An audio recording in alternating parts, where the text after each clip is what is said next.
Senator Gravelle, we have Proposition 19 coming up in California. Tell us how you feel about that. Do I know that and how I feel about it? You asked the right question. I hope that Californians will have the good sense to vote for Prop 19. I really do, because it is going to open the floodgates to our stupid war on drugs. Stop and think, who within the sound of my voice does not know that the prohibition of alcohol was an utter failure in the 20s?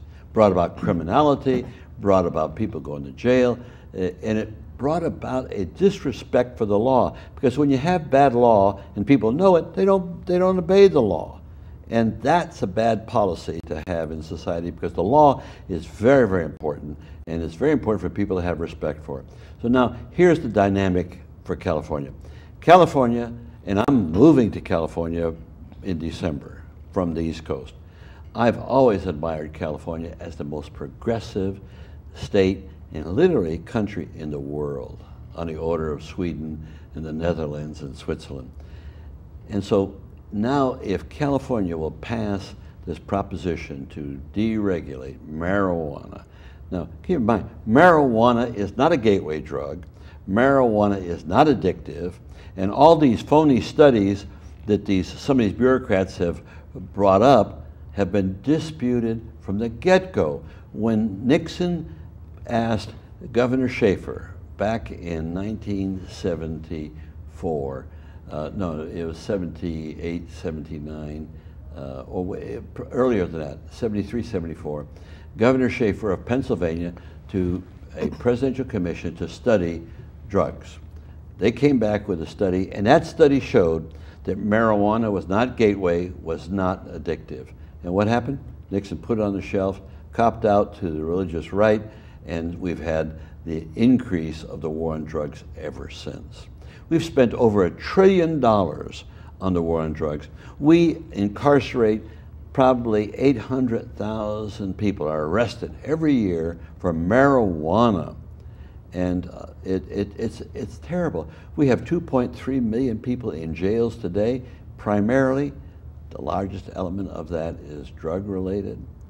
And we're broke.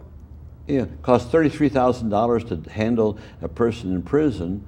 If we could only spend that much, we spend maybe $10,000 at most on education of a person. Let's just get our heads screwed on right and spend the money on education and recognize. Now, for me, it's just beyond marijuana. The drug problem in our country is a public health problem. It's not a criminal problem.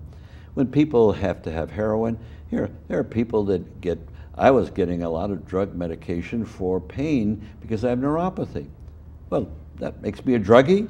No, it makes me a person who's taking prescription drugs in order to control the pain in my feet. Well, I've now discovered an over-the-counter treatment, Neurogen, which diluted with olive oil does the job. So what I'm suggesting is we ought to take a page from the book of that very conservative Catholic country, Portugal, where they totally deregulated all drugs. And in Switzerland and the Netherlands, if you have a coke problem or a heroin problem, you go to a doctor, you can get a prescription, and you can get it, and then you can now be gainfully employed and continue to take care of your drug problem. And when you're ready to kick it, the government is there with the resources to help you kick it. Right now what we do, we throw you in jail. And what we do is we take these drug addicts and we force them into the criminal element where they now break into your house, do all kinds of crimes in order to be able to get the money to feed their drug habit. It's a sick situation, and all you have to do is look back at all the movies about the 20s and recognize how stupid our national policy is with respect to the war on drugs and what it cost you in life and treasure. Please vote for Prop 19 in November.